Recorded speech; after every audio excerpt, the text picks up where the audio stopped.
रसूल थे, उन्होंने अपने बेटे को जो कि दूसरी वाइफ से थे और बाकी बेटे भी थे जो कि दूसरी वाइफ से थे, उन्हें एक घोड़ा तोहफे में दिया। किसी औलाद से ज़्यादा खुश हो जाते हैं माँ बाप। तो उनकी जो वालदा थी, उन्हें जब पता चला तो उन्होंने अपने शौहर से कहा कि मैं हरगिज़ इस वक्त तक राज़ी ना होंगी जब तक आप अपने बाकी बेटों को, जो मेरे सौतेले बेटे हैं, उन्हें भी ये तोहफा ना दे दें। तोहफा दे रहे हैं और ज़िंदगी में कुछ बांट रहे हैं, हत्ता कि बेटी का हिस्सा वरासत में इखरा है और बेटे का दोहरा और डबल है। लेकिन अगर ज़िंदगी में वो तोहफा तकसीम करेंगे जायदाद, इस बारे में आप क्या कहेंगे? बहुत अहम सवाल है और इस मामले में हम बहुत ज़्यादा बेइतनाई का, लापरवाही और गफलत का शिकार होते हैं। हमारी नमाज़ें, हमारे रोज़े, हमारे नेकियां, ये सब क़यामत के दिन उन मुतालबा करने वालों के पास जा सकती हैं, जैसा कि नबी करीम सल्लल्लाहु अलैहि वसल्लम ने फरमाया कि वो शख्स मुफलिस होगा क़यामत के दिन जिसके नामेवाल में नेकियां तो होंगी लेकिन लोगों के हुकूक उसने गसब किए होंगे। और आप ये देखिए कि नबी करीम सल्लल्लाहु अलैहि वसल्लम मालियाती एतबार से आपकी शोहरत थी कि आप अमीन थे।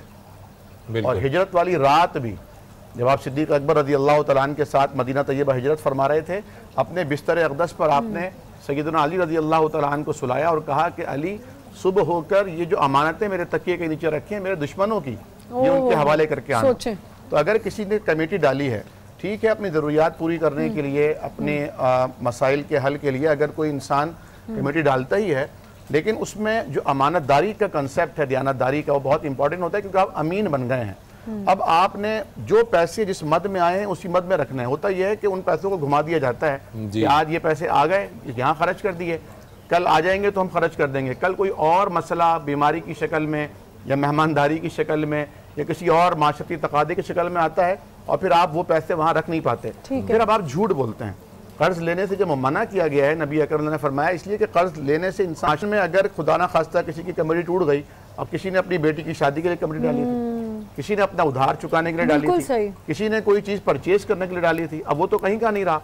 अब अगर उससे तकादा करता है तो वो कहते हैं आप माफ़ कर दें।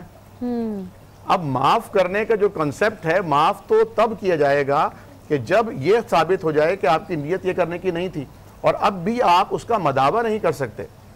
अगर आप मदावा कर सकते हैं, अगर आप अपना पेट काट सकते हैं, अपनी ज़रूरियात कम कर सकते हैं और लोगों को कर्जा वापस करने की जो उनका पैसा आपके पास है अदा करने के लिए कोशिश करते हैं, तो अल्लाह के नबी ने फरमाया है जो शख्स माल जमा करता है, कर्ज लेता है खा जाने के लिए, उसका माल बर्बाद हो जाता है। और जो कर्ज लेता है अदा करने की नीयत से, तो अल्लाह उसका कर्ज अदा करवा देता है। तो कर्ज अदा करने की प्लानिंग भी हो, कोशिश भी हो और नीयत भी हो और लोगों को बताया भी जाए कि मैं इस तरह से आपका ये कर्ज अदा करूंगा, तो भी जान खुलासी हो सकती है। अच्छा, ये डॉक्टर साहब कर्ज अदा करने से मुतालिक और कर्ज से मुतालिक गुफ्तगू हो रही है, तो उसी से कनेक्टेड मैं ये सवाल आपसे पूछूंगा कि कर्ज ना अदा करने की सूरत में वईदें क्या आई हैं। मिसाल के तौर पर मैंने ये सुना है कि जब कोई शख्स मर जाता है तो सबसे पहले उसके ज़िम्मे जो कर्ज़ है उसे अदा करना चाहिए। यहाँ तक कुछ फुक़हा कहते हैं कि उसकी नमाज जनाजा नहीं पढ़ी जाएगी जब तक कि उसका कर्ज़ अदा नहीं होगा। तो इतनी क्या सख्ती है उसके कर्ज? जी बिल्कुल, फाइनेंशियल मैटर्स में बहुत ज़्यादा सख्ती है। जहाँ पर हुकूक की बात आती है, बिलखुसूस फाइनेंशियल मैटर्स आते हैं। अल्लाह के नबी सल्लल्लाहु अलैहि वसल्लम के सामने एक मरतबा जनाजा आया एक सहाबी का, और रसूलुल्लाह सल्लल्लाहु अलैहि वसल्लम ने एक जनाजा पढ़ाया। दूसरा जनाजा आया तो अल्लाह के नबी सल्लल्लाहु अलैहि वसल्लम ने पूछा क्या इस पर कोई कर्ज़ तो नहीं है? तो एक सहाबी ने कहा इस पर 2 दीनार या 2 दिरहम कुछ कर्ज़ है इस पर। अल्लाह के नबी ने कहा फिर तुम खुद ही पढ़ाओ, तुम लोग जो है खुद ही, मैं इसमें शामिल नहीं होऊंगा। तो हज़रत अबू क़तादा रज़ी अल्लाह तआला अन्हु ने फरमाया रसूलुल्लाह इसका कर्ज़ मैं अपने ज़िम्मे लेता हूँ, इसका कर्ज़ मैं अपने ज़िम्मे लेता हूँ। तो फिर रसूलुल्लाह सल्लल्लाहु अलैहि वसल्लम ने जनाजा पढ़ाया जो है। इस कदर सख्त वो है। अल्लाह के नबी सल्लल्लाहु अलैहि वसल्लम जो रहमतुल लिल आलमीन हैं, आपका ये अमल यकीनन तालीम उम्मत के लिए था और लोगों को तरगीब दिलाने के लिए कि जब किसी का विसाल हो जाए तो कोई उसका कर्ज़ अपने ज़िम्मे ले ले, उसके वरसा या कोई उसके अहबाब वो अपने ज़िम्मे ले लें और उससे पहले उसको वो ना की जाए, फ्यूनरल ना उसका किया जाए, ताकि जो है वो लोगों के हुकूक जो है महफूज रहें। तो इस कदर सख्त वही एक और हदीस शरीफ में आता है जिसने इस पर किसी से सिर्फ 3 दिरहम किसी का कर्ज़ है और अगर वो मर गया बगैर दिए हुए तो क़यामत के दिन 700 उसको मकबूल नमाज़ें उसको देनी पड़ेंगी उसके बदले में। और यही जैसे मुफलिस वाली हदीस आपने सुनाई, अल्लाह के नबी सल्लल्लाहु अलैहि वसल्लम ने और भी वईदें बताई, लेकिन कहीं ये वईदें भी हैं और साथ साथ पे जहाँ पर जिसकी शख्स की अदा करने की नीयत है और वो मर गया खुदा न खास्ता, उसकी नीयत थी कि उसके पास अगर माला उसबाब होते वो कर्ज़ अदा करता। अल्लाह के नबी सल्लल्लाहु अलैहि वसल्लम बुखारी शरीफ की हदीस है, हदीस नंबर 2398 और 99, 2 हदीस है इस बारे में। अल्लाह के नबी ने फरमाया कि जो शख्स मर गया और कर्ज़ अदा करना चाहता था, उसको मोहलत ना मिली, तो मैं मोहम्मद उसका वली हूँ, मैं मोहम्मद उसका ज़ामिन हूँ। और अगली हदीस में फरमाया किसी के अगर औलाद हैं और कर्ज़ है तो वो मर गया, अगर उसका जो माल है तो वो उसके वरसा का है, लेकिन उसका कर्ज़ जो है उसका वली में हूँ। तो अल्लाह के नबी सल्लल्लाहु अलैहि वसल्लम ने ज़मानत भी ली ताकि लोग उस पर जो है अप्रिशिएट भी नहीं किया और लोगों को तरगीब दी कि वो लोगों का कर्ज़ उतारें और लोगों का कर्ज़ अदा करें जो है। अच्छा, जो वर्सा आपने बताया, तो इसका मतलब कि जो जब कोई शख्स मर जाता है तो उसके जो वर्सा हैं, बेटे हैं, बेटियां हैं, उनके ज़िम्मे ये है कि पहले बिल्कुल अपने बाप का कर्जा पहले करेगा, उसके बाद विरासत तक़सीम, उसके बाद विरासत। नबी साहब का फरमान भी है कि नफ्सुल मुमिनी मुअल्लक़तुन बिदैनिही, यानी मोमिन की जान अटकी रहती है जन्नत में जाने से जब तक उसका कर्ज अदा ना किया जाए, हत्ता युग़ज़ा अन्हु।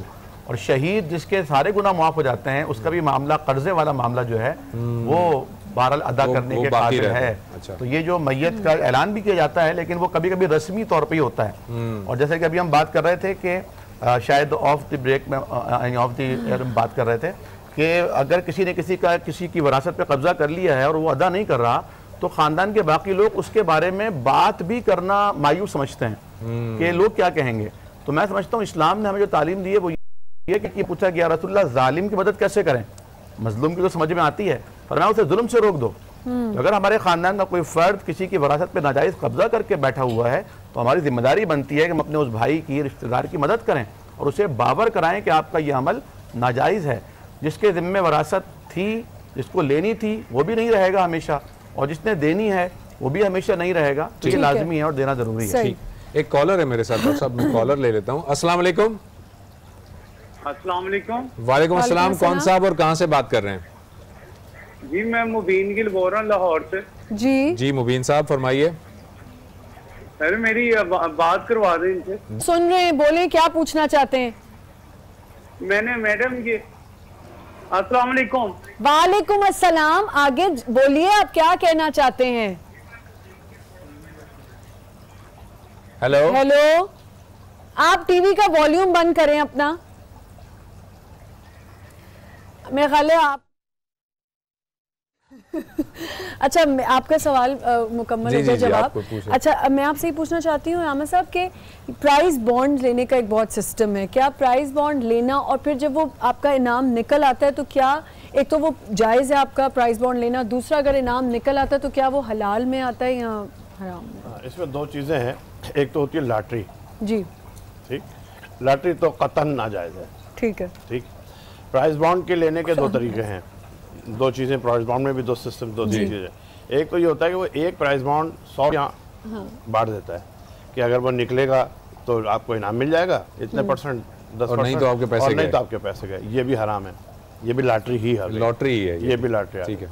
तीसरा सिस्टम प्राइस बॉन्ड खरीदने का ये है कि आप जाते हैं, ठीक है, बाकी जो है वो जुआ हो गया कि आपकी रकम डूब रही है। जहाँ रकम डूबने का आपको हो और आपको आसानी वो है वो मिलने का इनाम, और नहीं अदरवाइज में आपकी रकम डूब जाए, वो जुआ है। अब ये पैसा गवर्नमेंट, चूँकि गवर्नमेंट लेती है और गवर्नमेंट अपने बहुत से प्रोजेक्ट्स में लगाती है और उन प्रोजेक्ट से जो उसको प्रॉफिट हासिल होता है या जो वो करता है उसमें वो आपको एक इनाम के तौर पर रकम देती है कि आपने इसमें पार्टिसिपेट किया हमारे इस प्रोजेक्ट में और हमें हमारा ये प्रोजेक्ट पाए तकमील को पहुँचा है, तो वो उस सूरत में वो जायज़ है आपका इनाम।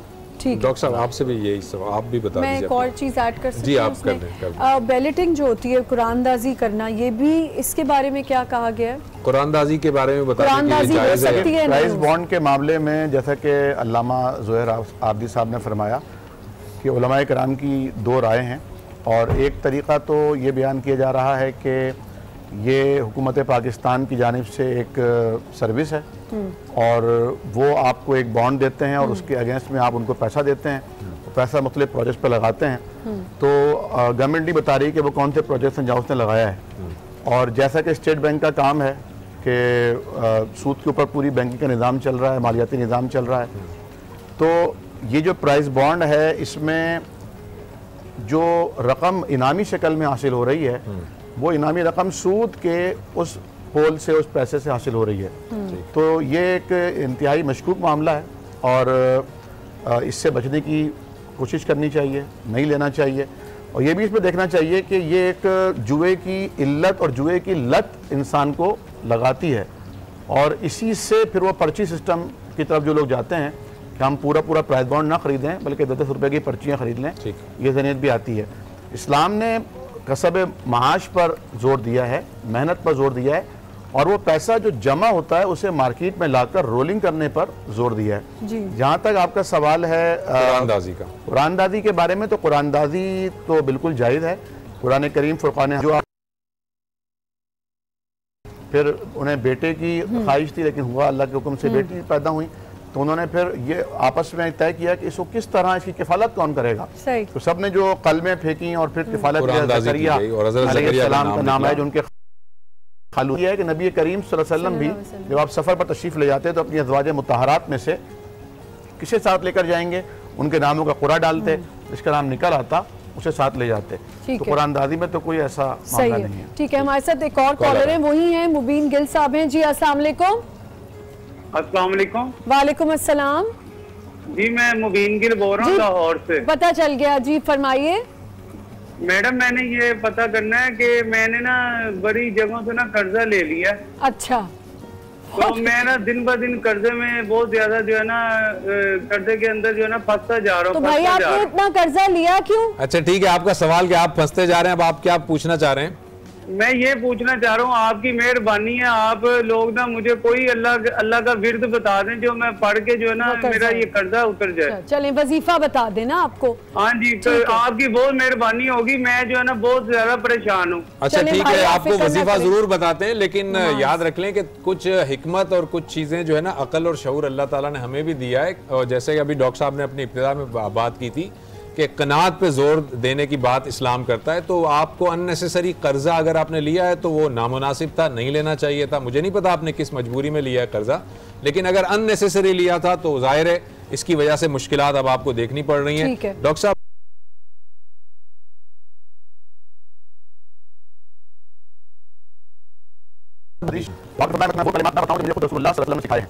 पहाड़ के बराबर कर्जा होगा तो जाएगा, लेकिन वो दुआ कुछ थोड़ी सी बढ़िया है, दोबारा तो याद करना उनकी मुश्किल होगा। अल्लाहुम्मा कफीनी बेहलालिका अन हरामिका व अगनिनी बिफज़लिका अम्मन सिवाक।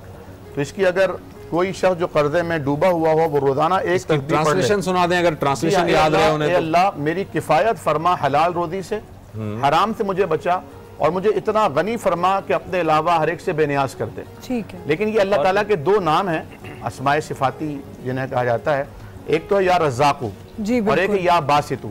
हाँ। तो नमाज की पाबंदी करें, हर नमाज के बाद इन नामों को कम से कम 100 मरतबा पढ़ें, और उसके बाद अल्लाह ताला से दुआ करें दुरूद शरीफ के साथ कि अल्लाह ताला उनके रिज़्क़ में इजाफा करे ताकि वो कर्ज अदा करने की नियत करके कर्ज अदा कर सकें। जी डॉक्टर साहब। हुज़ूर अलैहिस्सलाम एक मरतबा मस्जिद में तशरीफ़ ले गए तो एक अंसारी सहाबी हज़रत अबू उमामा रज़ी अल्लाह ताला अन्हु वहाँ तशरीफ़ फरमा थे। तो हुज़ूर अलैहिस्सलाम ने पूछा कि अबू उमामा इस वक्त तो नमाज का वक्त नहीं, तुम यहाँ मस्जिद में कैसे बैठे हो? तो उन्होंने फरमाया रसूलुल्लाह मुझे बहुत गम है और बहुत कर्ज़ है मुझ पर, तो मैं क्या करूँ, मुझे कुछ बताइए। अल्लाह के नबी सल्लल्लाहु अलैहि वसल्लम फरमाया कि मैंने तुम्हें दुआ तालीम नहीं की क्या? सुबह शाम वो दुआ पढ़ो तो अल्लाह ताला तुम्हारे कर्ज पहाड़ जितने भी होंगे तो वो उतार देंगे। और दुआ अल्लाह के नबी सल्लल्लाहु अलैहि वसल्लम फरमाई अल्लाहुम्मा इन्नी अऊज़ु बिका मिनल हम्मी वल हज़नी व अऊज़ु बिका मिनल अज्ज़ी वल कसली व अऊज़ु बिका मिनल जुब्नी वल बुख़ली व अऊज़ु बिका मिन ग़लबतिद दैन व क़हरिर रिजाल। तो अल्लाह के नबी सल्लल्लाहु अलैहि वसल्लम ने ये दुआ तालीम फरमाई कि सुबह शाम इस दुआ को पढ़ें और साथ में मेहनत और हिकमत भी इख्तियार करें, तो इंशाअल्लाह अल्लाह ताला जो है इसमें आसानी फरमाएंगे। इसमें मैं आसान सा और भी नुस्खा बता देता हूँ। ये हज़रत अली की खिदमत में कई लोग आए और हज़रत अली से सवाल किए अपने कई मसाइल। उसमें एक ये भी था कि मैं कर्ज़ में मुब्तला हूँ, तंग दस्ती में मुब्तला हूँ, तो मुझे इसका कोई हल बताएं। तो हज़रत अली ने इन सबको एक ही जवाब दिया था, और वो था अस्तग़फिरुल्लाह रब्बी मिन कुल्लि ज़ंबिन व अतूबु इलैह। इस्तग़फ़ार करें, जितनी ज़्यादा इस्तग़फ़ार करते हैं सबसे ज़्यादा। अब इसमें यह है कि ज़ाहिर है कि जो दुआएं हमारे बुजुर्गों ने बताई हैं साथियों ने, वो दुआएं तो हैं, मगर पता नहीं उन्हें ज़बानी इस वक्त न याद हो, न लिख सकी हो, न कुछ और हो। तो उनके लिए बेहतर और आसान मैं बता रहा हूँ, अगर उनको ये मिल जाए दुआएं कहीं से तो ये भी पढ़ें। और आसान ये है कि वो जितना इस्तग़फ़ार कर सकते हैं और जितना दुरूद पढ़ सकते हैं नबी पाक पर, चलते फिरते वो इस्तग़फ़ार करते हैं और दुरूद पाक करते हैं, इंशाअल्लाह बहुत जल्द उनका। जैसे अभी रामा साहब ने कहा कि आप नमाज, कोई वजीफ़ा, कोई भी ऐसी चीज़ तब काम करती है जब अल्लाह ताला के आप फ़र्ज़ अदा करें, जो फ़र्ज़ काम है। और फ़र्ज़ काम के सबसे पहला जो सवाल है हमारी ज़िंदगी, हम जब जाएंगे इस दुनिया से, वो नमाज पे ही होना है। तो नमाज अगर आप अपनी कायम करें तो वो बहुत बेहतर होगा। यहाँ पे हम एक छोटा सा ब्रेक लेना, जब ब्रेक से वापस आते हैं। और ब्रेक से पहले जो है वो मैं ये बता दूं कि डॉक्टर साहब जो है, डॉक्टर गज़नफ़र साहब, उनको कहीं पे जाना है, उनकी कोई कमिटमेंट है, तो डॉक्टर साहब हम आपसे इजाज़त चाहते हैं, आपको अलविदा कह रहे हैं यहाँ पर। बहुत शुक्रिया, आप प्रोग्राम में तशरीफ़ लाए। एक छोटा सा ब्रेक लेंगे और ब्रेक के बाद वापस आते हैं।